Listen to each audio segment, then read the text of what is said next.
Oh my goodness. So today, it was a day. I'm personally exhausted. Exhausted. Woke up probably 6:30, 7 o'clock to a mud room that is full of mud and rainwater because somebody left the door open. It was horrible. And so having to clean that up, having to do paperwork, having missed 500 million calls, having to take, 2 million more calls, emails, texts, all kinds of things. There's just so much going on with me today.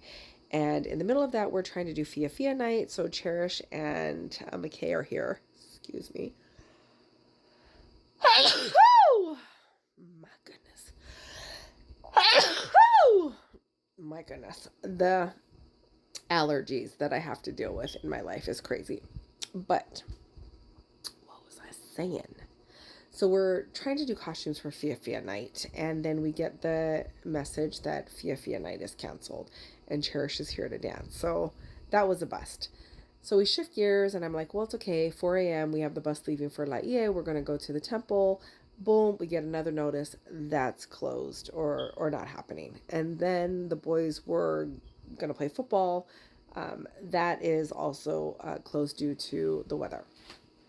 So tomorrow is prom for Ikenna, and so we know that that's not going to be canceled. Come hell or high water, we're going to prom, yay! But tonight we went to play volleyball. It's about 9 o'clock. It was super late, but what are you gonna do? There's nothing else to do. So we love to go to activity night, which is on Fridays at the chapel. So we play volleyball, and after volleyball, the kids were like, I'm thirsty, so we go to 7-Eleven to have a little snack. Bishop ends up there as well. And it was kind of a fun interaction just to be interrupted or disturbed by the workers who are screaming at this houseless person to get out and calling her a thief and all this stuff. So this lady proceeds to, slide out the door really quick, and it moves our family. And so Vice, he was like, Mom, I'm going to, go after this person, give them something to eat. Well, when I tell you she just left, I mean, you couldn't see her. She was just gone. And he ran in the direction, out of the parking lot, street, 4 lanes of traffic, disappeared behind dumpsters. And I'm waiting in the thickness, trying to make sure that he's okay and he's coming back. He comes back soaking, tells me that there's another person there. They have dogs.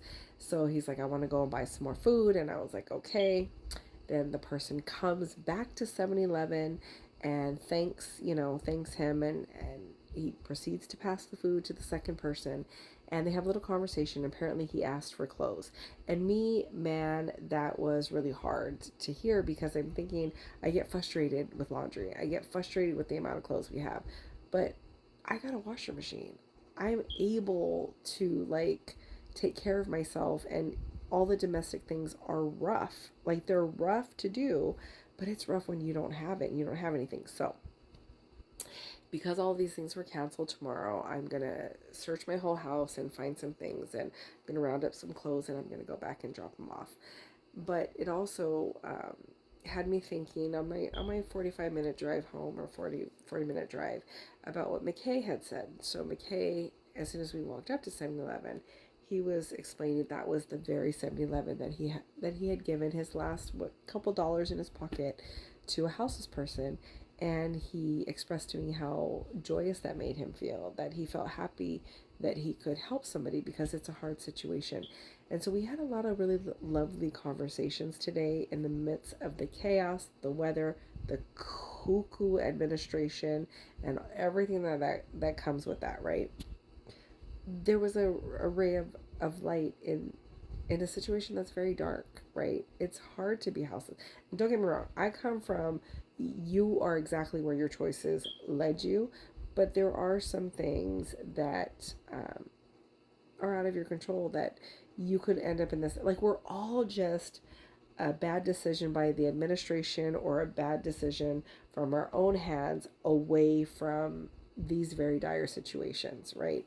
And so if we fail to have empathy, if we fail to have compassion, if we fail to love one another, if we fail to have kindness, and all of the things that we are taught, all the principles of the gospel, it floors me that there are members of my church, Church of Jesus Christ of Latter-day Saints, who think positive things about this administration, because everything that comes out of their mouth, like, them by their seeds, them by their work, right? It's bizarre. Like, I don't recognize it as anything that I've learned sitting in a pew at all. There's corruptness in, both parties, right? But you can't sit by and believe that this administration has any of their screws connected. It's pretty disgusting.